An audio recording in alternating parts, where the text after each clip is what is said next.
The scientific method is what the scientists use in order to study life.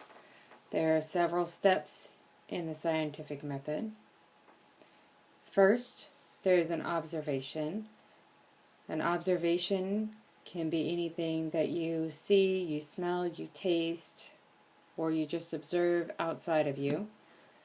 This observation leads to a question as to why something is happening. That question leads to a hypothesis. A hypothesis is something that you can test. The hypothesis should be formed in an if-then statement. So you predict what will happen if something happens. If I do this, then this will happen. And then you design either experiment or you set up to make observations based on your hypothesis and prediction.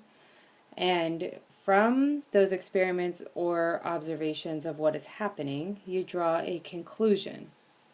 That conclusion will either support your hypothesis or not support it.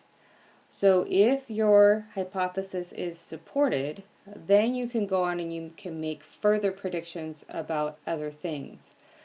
A hypothesis is not supported, then you have to come up with a new hypothesis.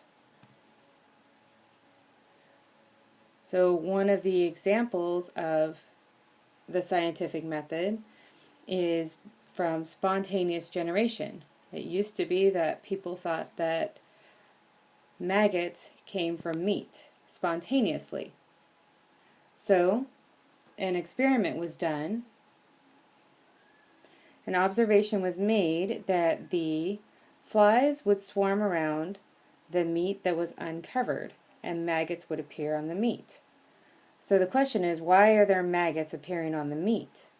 So a hypothesis was flies produce the maggots, and not everyone believed this at the time of the experiment. So the prediction is, if we keep the flies away from the meat, then there will be no maggots that appear. So the experiment involved one variable. The jars are the same, the size of the meat was the same, the only thing that was different was whether the jar was covered or not, whether the flies were allowed to get to the meat. So the conclusion was that the meat that was covered did not have any maggots in it. So therefore, the flies produced the maggots, not the meat. So spontaneous generation was disproven. This is one of the steps to how we discovered that life had to come from other life.